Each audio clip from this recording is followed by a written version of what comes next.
Bahwa Tuhan, pada malam hari ini kami akan membahas bagaimana kami bisa setia terhadap persoalan-persoalan kehidupan ini yang berdampak kepada penyakit diabetes. Dan pada malam hari ini Tuhan, kami mau disadarkan bagaimana kami bisa menyeimbangkan antara jasmani dan rohani kami, terlebih dalam menghadapi penyakit diabetes yang bisa terjadi dalam kehidupan kami. Kami merindukan Tuhan bahan yang kami lakukan selama ini, persentase melalui Kingdom Family Indonesia ini untuk nanti kami bukukan menjadi suatu buku yang berharga, dampak kesehatan dan pikiran yang dilihat dari segi iman ataupun spiritualitas Kristiani. Supaya kami dapat Tuhan sadar betapa pentingnya spiritualitas dalam kehidupan kami. Kalau pada minggu yang lalu kami bisa melihat ketika kami peduli dengan sosial itu dapat meningkatkan imunitas tubuh kami. Pada malam hari ini Tuhan kami rindu untuk mendalami bahwasannya ketika kami peduli terhadap spiritualitas kami, menjaga pola makan kami, bisa menjaga penyakit diabetes dalam kehidupan kami. Terpuji, termulialah Engkau Bapa, dalam nama Tuhan Yesus Kristus, kami berdoa dan mengucap syukur. Amin. Baik, saudara-saudari yang kekasih, pada malam hari ini kita akan masuk kepada pertemuan yang ke-11. Dalam pertemuan yang ke-11 ini kita mau mendalami bagaimana analisis spiritual tentang dampak sikap sepele terhadap gaya hidup sebagai pemicu diabetes mellitus. Jadi bahan pada malam hari ini juga berdasarkan hasil pertemuan kami tanggal 29 April yang lewat di Medan di Hotel RDD ya. Itu yang dibawakan oleh Dr.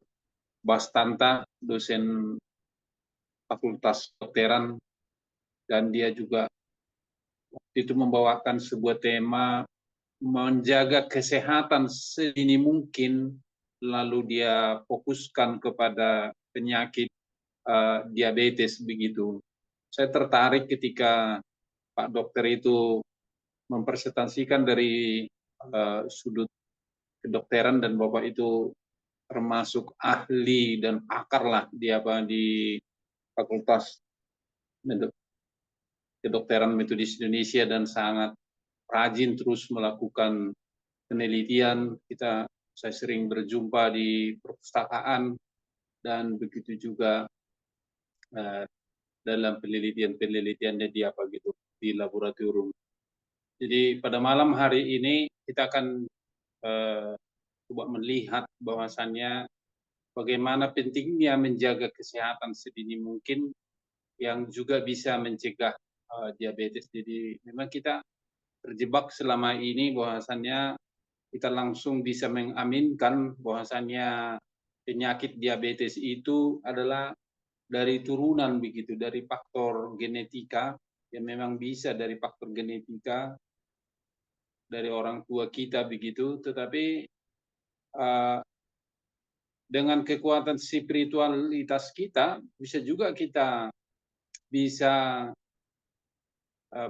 mencegah ataupun katakanlah menetralisir penyakit diabetes itu begitu. Jadi saya bukan mau meniadakan bahwasannya ada faktor genetika, ada saja, tapi saat kita bisa terus menjaga spiritualitas kita dengan Tuhan, sebagaimana tema pada malam hari ini, itu bisa juga kita menjaga kesehatan fisik kita begitu. Jadi saudara-saudari, kita akan masuk ke dalam share screen.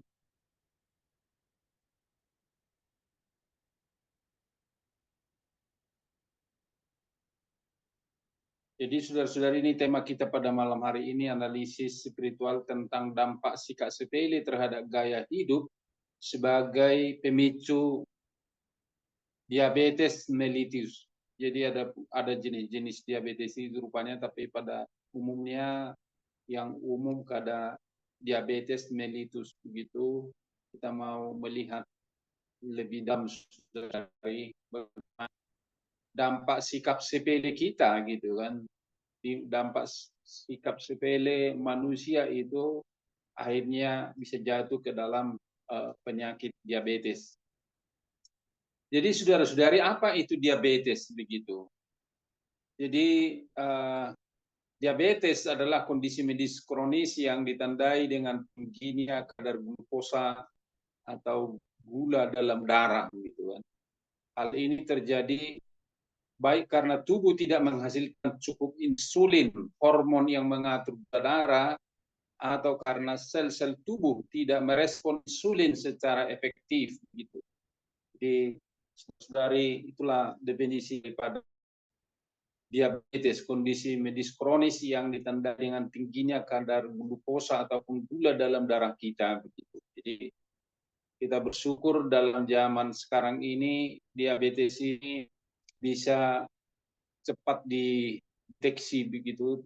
Itu juga di gereja kita pada saat Paskah ada 4 yang dicek dalam bidang kesehatan, ada asam urat, ada tekanan darah, ada diabetes. Nah itu jadi dalam bahwasannya pencegahan sedini mungkin. Sudah berapa gulamu ini, jadi tahu gereja peduli juga terhadap penyakit diabetes itu.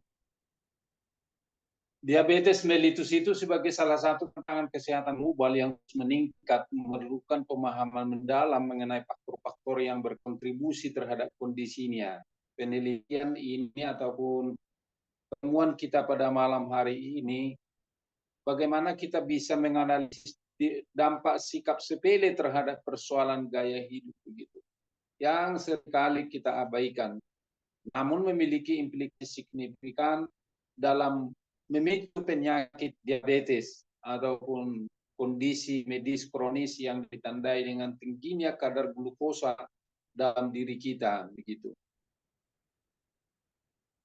Dalam konteks pertemuan kita malam hari ini, kita mau menawarkan spiritualitas ataupun hubungan yang dalam dengan Tuhan menjadi satu perspektif yang unik untuk membantu individu untuk memahami dan mengatasi faktor gaya hidup yang berkontribusi terhadap penyakit ini. Kita berharap melalui mengeksplorasi hubungan antara sikap sepele dan pilihan gaya hidup serta peran spiritual dalam kesehatan, melalui pertemuan ini mengajak kita untuk melihat lebih dalam bagaimana itu ajaran Kristen dapat menjadi panduan dalam mengubah pola hidup dan memerangi diabetes begitu. Jadi melalui analisis efek psikologis dari sikap sepele dan dampaknya terhadap kesehatan, kita akan menjelajahi dimensi spiritual sangat penting gitu dalam memahami resiko diabetes ini. Jadi pertemuan ini tentu kita tahu tidak hanya melihat kesadaran akan gaya hidup, tetapi bagaimana kita serius menjaga kesehatan antara jiwa dan tubuh atau tubuh dan roh. Bahasanya manusia itu diciptakan dari debu tanah dan dihembuskanlah napas kehidupan katanya. Jadi kita saudara-saudari terdiri dari debu tanah dan napasnya Allah. Lalu bagaimana kita manusia bisa menimbangkan itu gitu, sehingga kita bisa sejahtera secara jasmani dan rohani.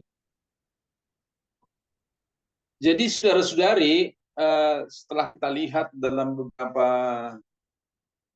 jurnal bahwasannya diabetes itu bisa dikategorikan 3 macam dan ada yang mengatakan 5 macam begitu. Tapi pada malam hari ini kita mau fokus kepada salah satu diabetes itu yang umum terjadi di tengah-tengah masyarakat, yaitu adalah tipe yang kedua begitu. Jadi jenis diabetes itu yang pertama kondisi autoimun di mana sistem kekebalan menyerang sel penghasil insulin di pankreas yang menyebabkan sedikit atau tidak ada produksi insulin dalam tubuh manusia. Ini adalah tipe 1. Dan yang mau kita dalami lebih dalam pada malam hari ini adalah tipe 2. Bentuk yang lebih umum yang biasanya berkembang pada orang dewasa dan sering dikaitkan dengan obesitas. Jadi obesitas itu juga saudara-saudari bisa dikaitkan menjadi suatu gejala diabetes. Pada jenis itu tubuh menjadi resisten terhadap insulin atau tidak menghasilkan insulin yang cukup untuk mempertahankan kadar glukosa normal. Jadi saudara-saudari sangat penting kita melihat tinggi badan kita dan juga berat tubuh kita supaya jangan terjadi obesitas. Ini kan sebetulnya gaya kehidupan sehari-hari kita nih, kesepelean kita begitu. Diabetes gestasional ini suatu bentuk yang terjadi selama kehamilan dan biasanya sembuh setelah melahirkan, tetapi dapat meningkatkan risiko terkena diabetes tipe 2 di kemudian hari. Ini kepada ibu-ibu. Diabetes dapat menyebabkan komplikasi kesehatan yang serius jika tidak ditangani dengan baik, termasuk penyakit jantung, kerusakan ginjal, kerusakan saraf, dan masalah penglihatan begitu. Jadi kita sudah memahami tentang diabetes itu saudara-saudari tengah-tengah masyarakat saat ini. Tapi gimana kita bisa mau mencegahnya ataupun menetralisirnya begitu saudara-saudari. Memang tidak bisa misalnya total, tapi bagaimana kita bisa menetralisir terhadap diabetes itu. Sepele dapat menimbulkan penyakit diabetes. Jadi saudara-saudari, sepele terhadap kehidupan ini bisa dapat menyebabkan diabetes. Ini menjadi satu topik yang perlu direnungkan gitu dalam kehidupan kita. Ya, bahwasanya memilih diet buruk atau bagaimana supaya bisa semakin kurus dengan mengkonsumsi makanan ringan dan minuman manis secara teratur, bahkan dalam jumlah kecil, dapat menyebabkan penambahan berat badan dan resistensi insulin dari waktu ke waktu begitu. Di minuman manis yang secara teratur begitu. Jadi kita tahu bahwasannya ya gula itu bisa juga datang dari hal-hal yang manis, termasuk juga makanan ataupun gula yang sengaja kita minum begitu. Gaya hidup seimbang, memilih untuk duduk untuk waktu yang lama, baik tempat kerja atau selama waktu senggang, secara bertahap dapat menurunkan kebugaran fisik dan meningkatkan risiko obesitas. Faktor risiko yang signifikan untuk diabetes tipe 2 tadi yang sudah kita bahas tadi di atas begitu. Jadi ya kalau kita duduk ya jangan terlalu lama lah atau apa gitu. Kan kerja di kantoran jangan sampai dari pagi sampai sore, tapi perlu ada waktu-waktu istirahat begitu. Mengabaikan ukuran porsi, sering makan porsi yang lebih besar bahkan makanan sehat dapat menyebabkan asupan kalori berlebih dan penambahan berat badan yang merupakan prekursor diabetes. Jadi saudara-saudari, ukuran porsi makan ada istilah ya semakin kita enak makannya semakin enak. Ada yang menyarankan makanlah sebelum kamu lapar dan berhentilah kamu makan sebelum kamu kekenyangan gitu. Itu dalam rangka menjaga kesehatan saudara-saudari. Sepele sebetulnya tetapi bisa mempengaruhi kesehatan kita. Waktu makan yang tidak konsisten. Melewatkan makan dan makan pada waktu yang tidak teratur dapat mengganggu metabolisme dan kadar gula darah, berpotensi menyebabkan resistensi insulin. Jadi kecualilah eh, yang puasa disengaja begitu kan, mengistirahatkan tubuh 16 jam, tidak makan, tidak minum begitu. Bisa juga terjadi seperti itu, saudara-saudari. Saya melakukan itu mulai dari hari Kamis sore sampai hari Jumat ini. Seperti hari ini saya lakukan, saudara-saudari, tapi ya bukan hanya karena menjaga jangan penyakit diabetes, tapi juga saudara-saudari ada hal-hal yang kita lakukan doa khusus begitu, tapi juga bisa juga begitu menanggulangi penyakit diabetes, kita sengaja mengistirahatkan tubuh dari makanan-makanan jasmani. Tapi bukan berarti saudara-saudari saya tidak menjaga waktu makan ya. Memang kalau waktu makan ya harus teratur juga begitu. Makan jam pagi ya, yang sarapan pagi itu ya paling lambat misalnya jam 8 atau jam 9 ya sudah harus sarapan begitu. Jangan mengulur-ulur waktu atau jam 12 siang lalu malam jam 5 ke jam 6 diusahakan, dan kalau malam hari tidak ada lagi makan begitu.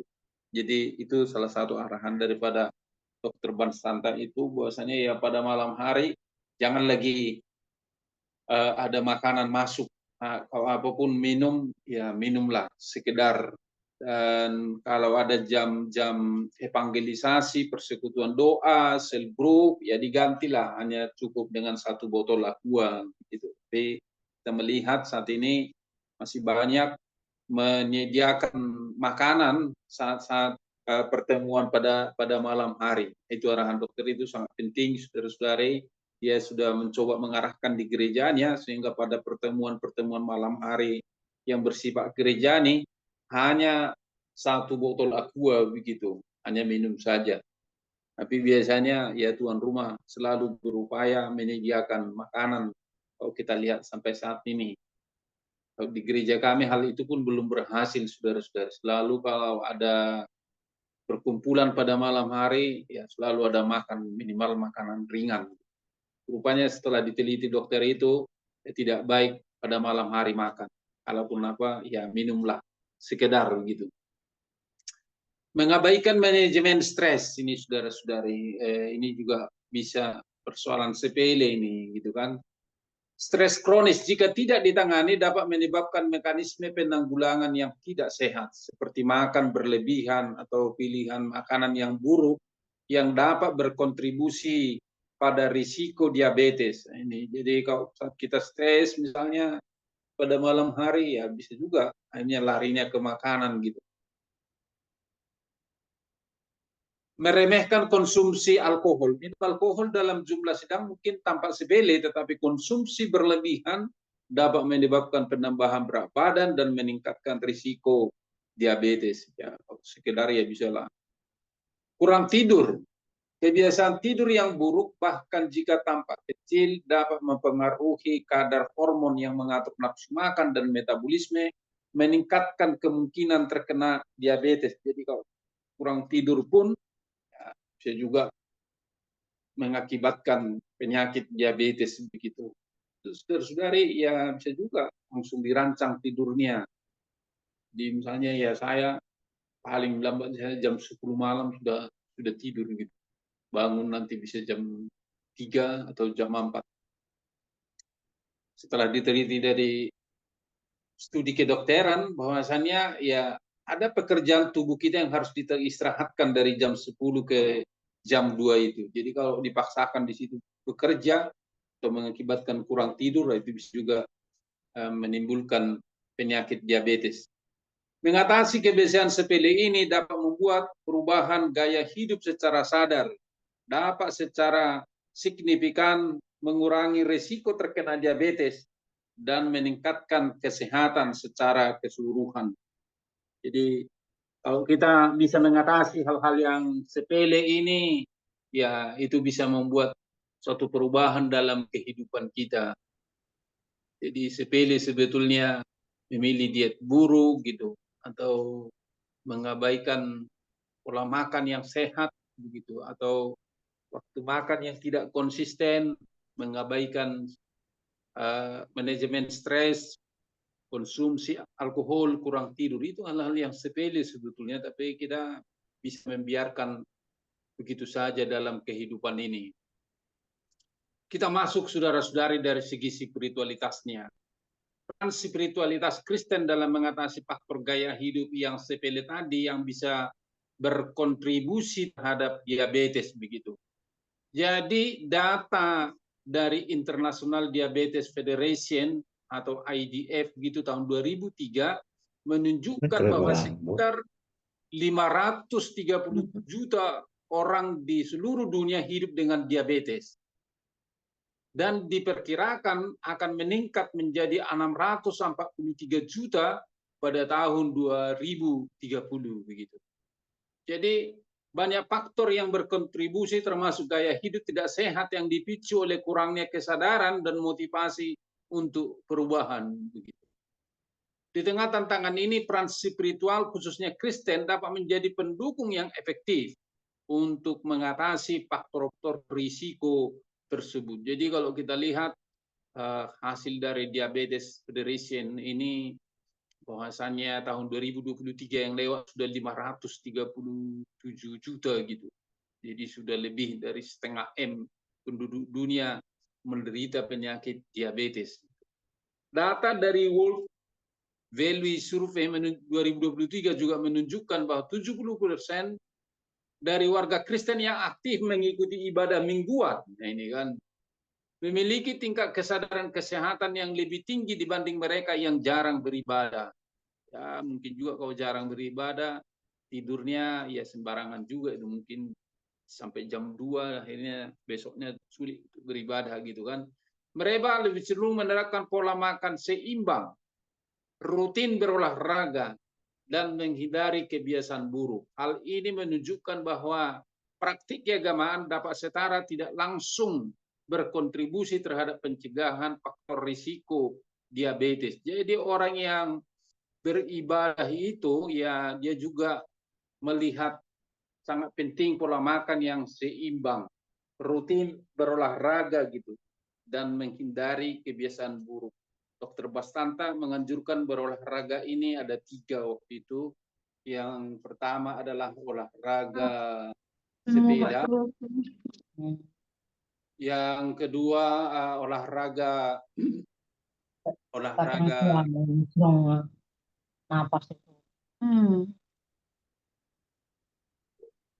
olahraga jalan kaki gitu. Jalan kaki itu bisa juga rupanya untuk diabetes begitu. Dan yang ketiga berenang. Jadi dokter itu menganjurkan bahwasanya 3 olahraga itu sangat penting dalam rangka menghindari diabetes. Menurut penelitian Journal of Religion of Health gitu saudara-saudari 2022, 60% penganut Kristen yang memiliki kebiasaan kesehatan buruk seperti pola makan tidak teratur dan kurang berolahraga mengaku sering mengabaikan masalah ini dengan pikiran Tuhan yang menyembuhkan. Ini. Jadi pada malam hari ini kita mau disadarkan sangat penting saudara-saudari mengatasi hal-hal yang sepele itu supaya jangan terjebak kepada penyakit diabetes begitu. Data ini diperkirakan oleh survei Barma Group 2021 yang menunjukkan hanya 30% gereja yang secara aktif mengajarkan tentang tanggung jawab menjaga tubuh sebagai bait Roh Kudus. 1 Korintus 6 ayat 19 sampai 20. Tidak tahukah kamu bahwasanya tubuhmu adalah bait Allah yang kudus? Tidak tahukah kamu bahwasanya Roh Allah berdiam di dalam dirimu? Artinya dalam 1 Korintus 6 ayat 19 sampai 20 itu kita tidak bisa memisahkan antara hal-hal yang rohani dan jasmani begitu. Itu merupakan satu kesatuan begitu. Sikap sepele terhadap kesehatan dalam komunitas Kristen seringkali dibungkus dengan spiritual bypassing, menggunakan iman sebagai alasan untuk menghindari tanggung jawab fisik. Misalnya mengkonsumsi makanan tidak sehat berlebihan sambil berkata, yang penting bersyukur, tanpa mempertimbangkan efek jangka panjang seperti obesitas atau yang bisa berdampak kepada diabetes.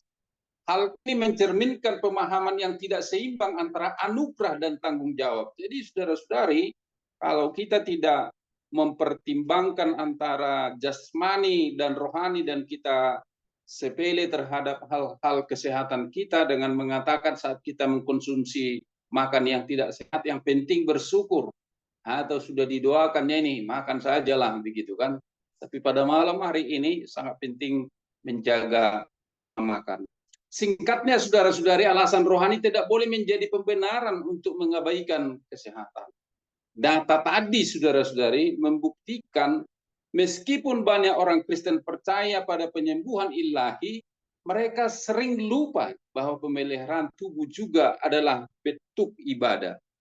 Tidak tahukah kamu bahwasannya tubuhmu adalah bait Allah, katanya. Roma 12 ayat 1 ini, persembahkanlah tubuhmu menjadi persembahan yang hidup. Itu adalah ibadahmu yang sejati kepada Tuhanmu. Jadi saudara-saudari, bahwasannya sangat penting tubuh itu kita perhatikan, saudara-saudari.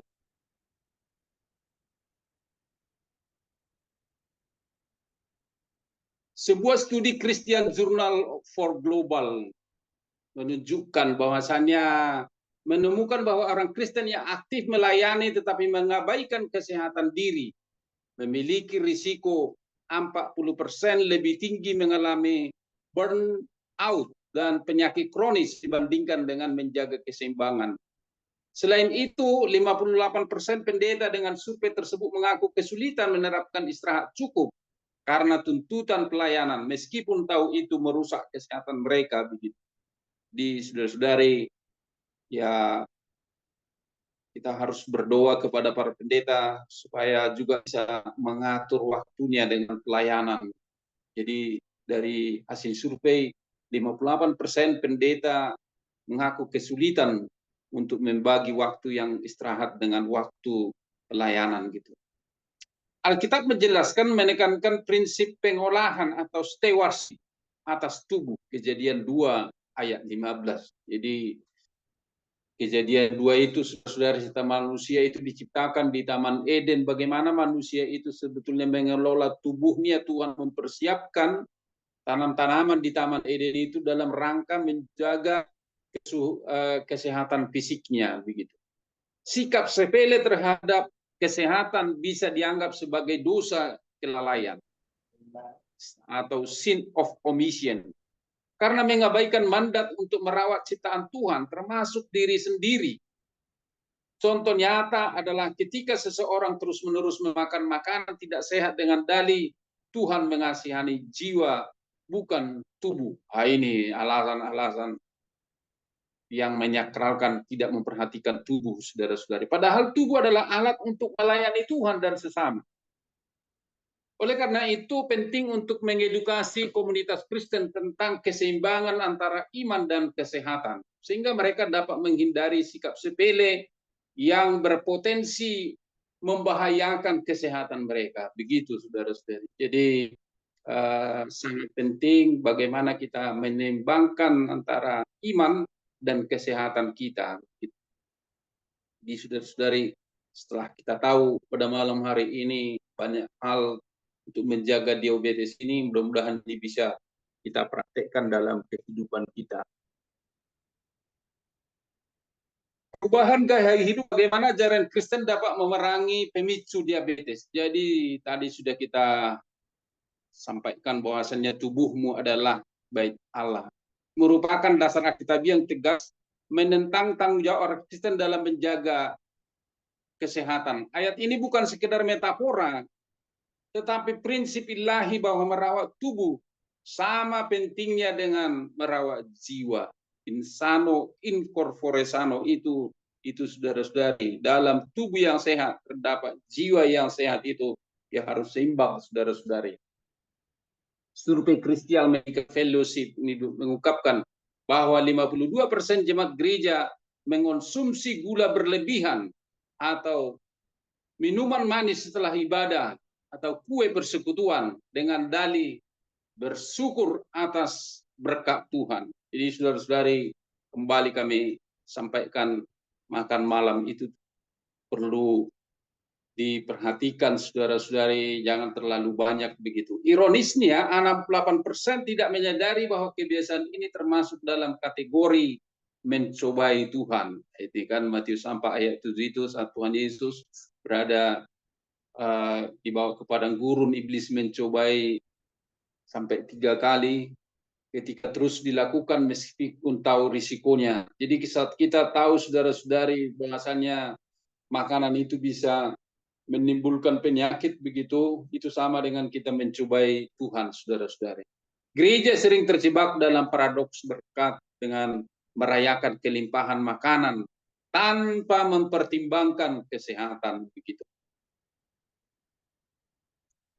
Analisis pemicu perilaku, 3 faktor psikospiritual yang memparah masalah hal-hal yang sepele sehingga tidak memperhatikan yang bisa menimbulkan bahwasanya itu bisa berdampak kepada diabetes. Distorsi doktrin penyembuhan ilahi, keyakinan bahwa Tuhan pasti menyembuhkan membuat pencegahan diabetes diabaikan begitu.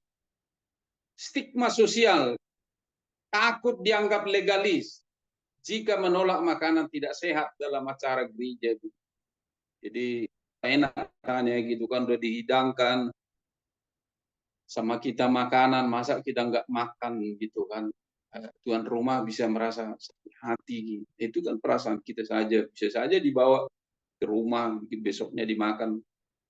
Pemisahan palsu, pandangan bahwa rohani dan jasmani adalah domain terpisah, bertentangan dengan prinsip manusia sebagai kesatuan holistik 1 Tesalonika 5:23. Jadi tidak bisa sebetulnya itu gitu kan, antara jasmani dan rohani kita pisah. Jadi gereja terus harus mendorong saudara-saudara yang menghubungkan pengendalian diri sebagaimana Galatia 5 ayat 22 sampai 23 itu memang tentang buah-buah roh begitu. Tapi dari situ kita bisa belajar membuat manajemen pola makan dengan mengedukasi jemaat tentang pentingnya kesehatan fisik sebagai bahagian daripada iman. Gereja dapat membantu mendorong perubahan perilaku yang lebih sehat dengan mengurangi risiko diabetes. Kesadaran pentingnya pola hidup sehat dalam konteks spiritual Kristen harus ditingkatkan agar individu dapat menghindari sikap sepele yang berpotensi memicu diabetes mellitus. Jadi saudara-saudari, hal-hal yang sepele itu perlu kita perhatikan, jangan sampai menimbulkan penyakit diabetes mellitus dalam kehidupan kita. Pentingnya kesadaran akan pola hidup sehat harus ditanamkan sejak dini, saudara-saudari. Jadi jangan nantilah setelah sakit begitu. Lebih bagus mencegah daripada mengobati. Agar masyarakat tidak anggap remeh kebiasaan yang dapat memicu diabetes mellitus itu kan suatu pola yang sudah terjadi cukup lama gitu, artinya bisa juga menghasilkan atau memicu diabetes mellitus itu pola makan yang begitu, atau gaya hidup yang sepele, saudara-saudara, bagaimana yang sudah kita bahas di atas tadi. Program baik sehat, kelompok dukungan dengan target konkret, misalnya mengurangi 10% konsumsi gula per bulan. Jadi gimana kita bisa mengurangi gula ke dalam tubuh kita? Kita mulailah dari hal-hal yang kecil. Reformasi budaya gereja mengganti suguhan tinggi gula dengan alternatif sehat saat persekutuan, sekaligus mengajarkan makna true worship melalui gaya hidup. Jadi gereja saudara-saudari dalam proses itu kan Yohanes 4 ayat 24 itu Allah itu adalah roh dan barang siapa menyembahnya di dalam roh dan kebenaran. Jadi dalam true worship itu betul-betul juga diperhatikan antara jasmani dan rohani, itu maksudnya di sini saudara-saudari. Persimpangan iman dan kesehatan, sikap sepele sebagai katalis untuk diabetes mellitus, ini tadi sudah kita bahas. Model implementasi dan bukti keberhasilan. Penurunan 31% konsumsi gula jemaat dalam 1 tahun perlu terus diperhatikan gitu. Peningkatan 40% partisipasi dalam aktivitas fisik mingguan. Kunci keberhasilan terletak pada penyatuan pesan spiritual tubuh untuk kemuliaan Tuhan dengan tindakan praktis, kelas memasak sehat, pola makan sehat begitu, pemeriksaan kesehatan yang gratis gitu kan. Pendekatan ini menekankan bahwa memerangi diabetes adalah bentuk konkret atau nyata gitu ketaatan iman kita, bukan pengurangan spiritualitas begitu. Terakhir, teologi tubuh dan pencegahan diabetes.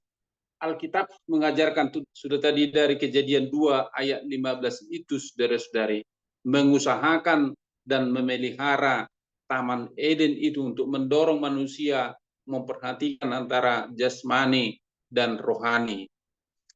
Dosa kelalaian dalam konteks kesehatan. Gereja perlu menyadari bahwa mengabaikan kesehatan bisa termasuk dalam kategori dosa kelalaian ataupun sin of omission.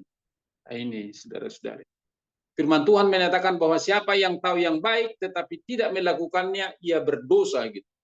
Ketika seseorang mengetahui risiko diabetes tetapi tetap mempertahankan gaya hidup tidak sehat, ini bisa dianggap sebagai bentuk ketidaktaatan. Survei Barna Group mengungkapkan bahwa 70% pendeta setuju bahwa gereja perlu lebih vokal mengajarkan tentang tanggung jawab kesehatan. Saudara-saudari, memerangi diabetes bukan hanya urusan medis, tetapi panggilan spiritual. Itu yang mau kita ajak saudara-saudari pada malam hari ini. Persembahkanlah tubuhmu sebagai persembahan yang hidup. Gereja memiliki peran penting, saudara-saudari, mematahkan mitos bahwasannya gereja hanya bertanggung jawab dalam spiritual begitu. Itu spiritual yang berbahaya itu, saudara-saudari. Tapi gereja perlu memperhatikan jasmani dan rohani, mempromosikan gaya hidup sehat sebagai bentuk ibadah, menciptakan komunitas yang mendukung kesehatan holistik. Holistik artinya menyeluruh, saudara-saudari. Dengan pendekatan ini kita dapat mengurangi risiko diabetes sekaligus menghidupi iman secara lebih utuh. Sedemikian jauh saudara-saudari yang bisa kami presentasikan pada malam hari ini dalam rangka bagaimana kita bisa menghadapi penyakit diabetes yang bisa terjadi akhir-akhir ini terus meningkat begitu. Lalu kita mau mendorong bahwasannya ya gereja dan bahagian kesehatan, dokter, perawat semua bisa bekerja sama dalam menghadapi diabetes. Seperti itu Bapak Raples yang bisa kami sampaikan presentasi kami. Kami serahkan kembali ke Pak Pendeta Raples atau Ibu Barita.